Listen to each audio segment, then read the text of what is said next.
Well, hello there, friend. Welcome back to the Construction Leadership Podcast, where we help construction executives lead high-performing teams that finish on time and under budget without all the firefighting and babysitting, so you can lead with focus and control. I am your host, Bradley Hartmann.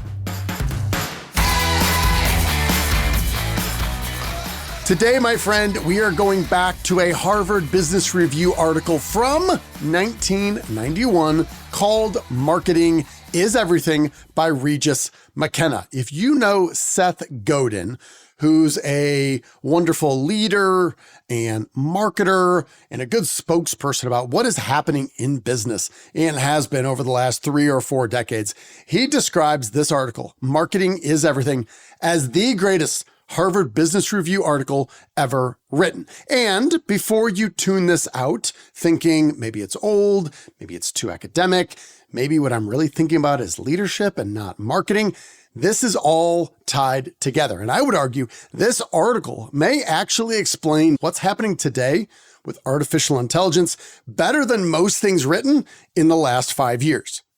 So let me provide just a little bit of context here. McKenna wrote this in 1991, and this is at the beginning of this modern technology boom. Computers were becoming mainstream. They're moving from these mainframe computers. The small ones were as large as a refrigerator. The large ones were as big as an entire room. And there was this transition towards personal computing. Microprocessors were getting more powerful and smaller. If you're familiar with Moore's Law, that was taking effect really for the second decade in a row, and software was exploding. Everyday consumers had more options than ever before, and Regis McKenna realized something important. When customers are overwhelmed with choice, features stop mattering as much as trust, as the feeling, the relationship. And in this way, helping customers make sense of all the complexity and uncertainty, and in some cases fear, that becomes value. Now, that was 1991. Think about what we have today. Everyone has artificial intelligence tools. There's endless product choices. There's mass customization and more commoditized products available on demand that you can get immediately. And I don't know about you, but there's a lot of similar pricing, and I often get overwhelmed as a buyer. From a construction perspective, I can tell you this. Customers are drowning in information and yet continue to have less time to wade through it all. And this is why it comes back to marketing and branding. And if you listen to last week's episode on the book I recommended, The Brand Gap, this will sound familiar. When it becomes harder and harder to distinguish what makes this product or service different than that one, the more important the customer relationship becomes. How customers or prospects think of this thing, and that is brand. All right, before I dive in and give you a little context about what I love about this relatively brief article, let's answer this question. Who the hell was Regis McKenna? He was the legendary Silicon Valley marketing strategist. He was an early advisor to Apple.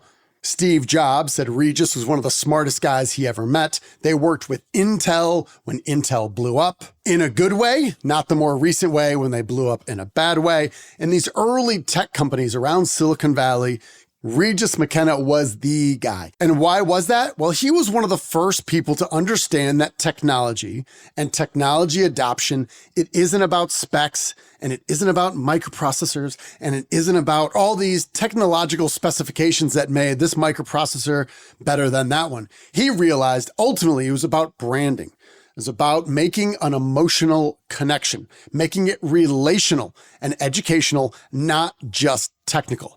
What he was saying is like, listen, marketing is this entire relationship, this entire customer journey between the company and the customer and how they collaborate in a way that makes someone feel something.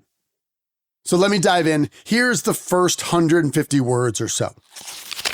The 1990s will belong to the customer, and that is great news for the marketer. Technology is transforming choice, and choice is transforming the marketplace. As a result, we are witnessing the emergence of a new marketing paradigm. Not a do more marketing that simply turns up the volume on the sales spiels of the past, but a knowledge and experience-based marketing that represents the once and for all death of the salesman. Marketing's transformation is driven by the enormous power and ubiquitous spread of technology. So pervasive is technology today that it is virtually meaningless to make distinctions between technology and non-technology businesses and industries. There are only technology companies. Now think about that for a minute. That sounds modern. That sounds like something that was written yesterday. And this article was written in 1991, before smartphones, before the internet, before social media, before Amazon, before all of that. And yet he saw this problem coming down the pike because customers even then were becoming overwhelmed. And McKenna's core idea in this article is this: marketing is not a department. So it's not for people just in marketing, and it's not for those who execute the advertising in E&R magazine, finance, accounting, the C-suite, or you are on the job site leading a team of concrete workers, all of that. Every single person is part of marketing. Why? Because marketing is how the customer experiences the company. And the reason this branding and this marketing is on my radar is because of two engagements we've got right now. And I'm spending a lot of time thinking about this so I can deliver more value to these clients of ours. But what we're seeing is what McKenna was talking about. In construction and building materials, we still tend to think marketing means logos and websites or trade shows or social media. And McKenna is saying, no. It's so much bigger. It is the experience of the customer, and it's how we communicate that to make a prospect feel something. And your ability to collaborate, to solve problems quickly, and share the story of that and provide other ideas, all of that is marketing. And every single interaction, online or off, either builds trust for it or erodes it. And this next section here blew me away because this is arguably the same kind of playbook or thinking that not only my team is executing, but also several clients we are working with. They are seeing the same transition. So let me read this to you and let me know if this resonates with how you are thinking about your business either can run or should run. Several decades ago, there were sales-driven companies. These organizations focused their energies on changing customers' minds to fit the product, practicing the any color as long as it's black school of marketing.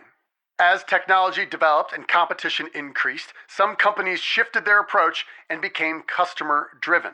These companies expressed a new willingness to change their product to fit customers' requests, practicing the tell us what color you want school of marketing.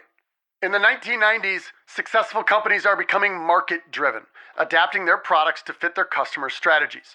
These companies will practice let's figure out together whether and how color matters to your larger goal, marketing. It is marketing that is oriented toward creating rather than controlling a market. It is based on developmental education, incremental improvement, and ongoing process rather than simple market share tactics, raw sales, and one-time events. Most important, it draws on the base of knowledge and experience that exists in the organization. Now, every time I come to that section, it's like a 2x4 across the bridge of my nose, because of course this is the answer. How can we listen early on to our customers and our prospects about their needs and find ways to involve them in the decisions that will ultimately yield a better outcome for them? And if we do this collaboratively, we can begin working together, and that ensures the insights we come up with are durable and effective. And of course, it leads to longer continuity. It leads to deeper relationships. And while I probably didn't do it justice in my reading, what he was saying is there's 3 phases historically when it comes to marketing. And the select any color as long as it is black is the classic Ford Model T era. They only had one type of color. And then we transitioned to this, well, we have hundreds of colors. Now we have a lot of colors. And that's kind of where we're at now. The future, and I believe today's present, comes to saying, let's really think about the value of color. Where does it need to be? What are you looking for? Let's make sure this should be a variable that we focus on to get the outcomes that you, my customer, want. And that's completely different. And that requires us to move upstream to really understand our best customers and our prospects, their goals for the future, to understand if we are the best fit. And that's why this is a leadership component. Because of course, when we have a podcast called the Construction Leadership Podcast, investing our time thinking about marketing and branding, why is that? Well, that's a big part of what we need to do to establish a leadership position, to grow the business and deepen our trust and really differentiate us. And that is absolutely a leader's role. Because increasingly, customers don't just buy products or services, they are buying the company that is most confident about helping them to earn a better outcome. They simplify all that complexity, and in a word, they deliver trust. The other core idea that I just referenced briefly a second ago deserves more attention is that McKenna understood that customers must be engaged earlier in the process. He said, listen, every market, regardless of what you are in, and surely relevant to our construction industry, is that the market is dynamic and products and services and collaborations evolve, they must evolve with customer feedback. And we see this with contractor feedback loops with their subcontractors and owners. We have pilot programs and field testing and customer roundtables. We do some early rollout collaboration. There's advisory councils everywhere you look.